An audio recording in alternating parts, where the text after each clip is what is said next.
राजस्थान के बांसवाड़ा की रैली में दिया प्रधानमंत्री नरेंद्र मोदी का एक भाषण चर्चा का विषय बना हुआ है। कांग्रेस नेताओं ने इसे लेकर चुनाव आयोग में शिकायत दर्ज कराई है और कहा है कि प्रधानमंत्री देश में नफरत के बीज बो रहे हैं। 19 अप्रैल को पहले चरण की वोटिंग खत्म हुई। इसके बाद 21 अप्रैल को बांसवाड़ा में पीएम नरेंद्र मोदी ने जो कहा, पहले वो सुनिए। पहले जब उनकी सरकार थी, उन्होंने कहा था कि देश की संपत्ति पर पहला अधिकार मुसलमानों का है। क्या बोला? इसका मतलब ये संपत्ति इकट्ठी करके किसको बांटेंगे? अरे यार क्या बात कर रहे हो यार, भाई साहब मतलब कुछ भी बोलोगे। जिनके ज्यादा बच्चे हैं उनको बांटेंगे। कैसी बात कर रहा है?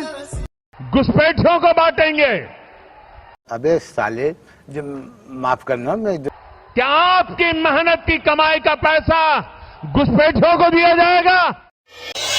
हालांकि पीएम मोदी ने मनमोहन सिंह के जिस 18 साल पुराने भाषण का जिक्र किया है, उसमें मनमोहन सिंह ने मुसलमानों को पहला हक देने की बात नहीं कही थी।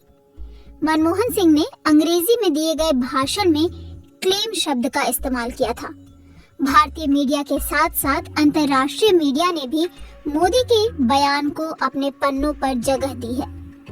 अमेरिकी अखबार वॉशिंगटन पोस्ट ने 22 अप्रैल को इसे लेकर मोदी पर चुनावी रैली में मुसलमानों के खिलाफ नफरती भाषण देने का आरोप शीर्षक से रिपोर्ट अपनी वेबसाइट पर छापी।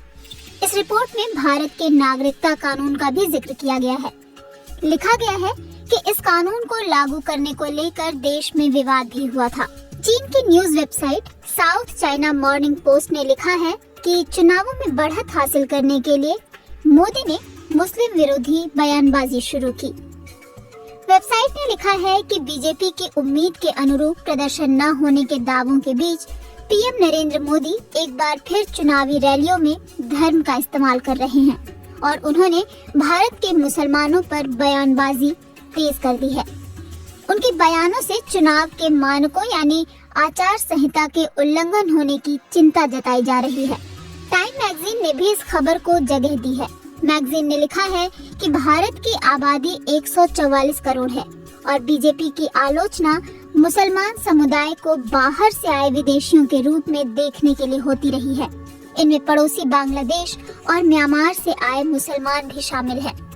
पत्रिका ने अमेरिका में मुसलमानों के अधिकारों के लिए काम करने वाले समूह council of American Islamic relations के एक बयान को अपनी रिपोर्ट में जगह दी है, जिसमें मोदी के भाषण की आलोचना की गई है। न्यूयॉर्क टाइम्स ने इस पर 23 अप्रैल को रिपोर्ट छापी।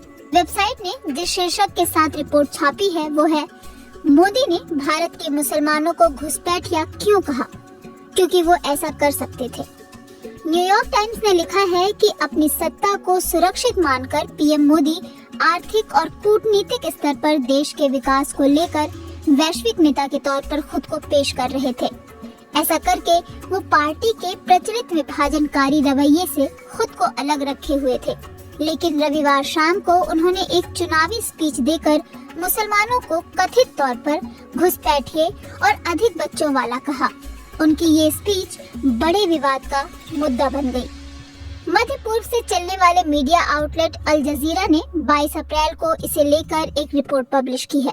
इसमें कहा गया है कि प्रधानमंत्री के एक विवादित भाषण के बाद उन पर मुसलमानों के खिलाफ नफरत फैलाने के आरोप लगाए जा रहे हैं।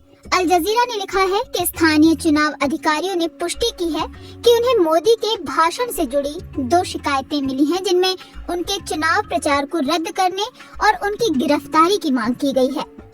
तुर्की से चलने वाले TRT वर्ल्ड ने इस हेडलाइन के साथ रिपोर्ट छापी है कि वोट की तलाश में मोदी ने मुसलमानों को घुसपैठिए कहा, जिसके बाद नाराजगी देखी जा रही है। वेबसाइट के अनुसार मोदी की दक्षिणपंथी पार्टी के प्रवक्ता ने उनकी टिप्पणी का बचाव करते हुए कहा कि उन्होंने वही कहा जो सही है। वहीं कांग्रेस ने इसे चुनावी भाषण में खुले तौर पर अल्पसंख्यक मुसलमानों को निशाना बनाने की कोशिश करार दिया है। इस वीडियो को लाइक करें, हमारे चैनल को सब्सक्राइब कर बेल आइकन जरूर प्रेस करें हमारी न्यू वीडियोस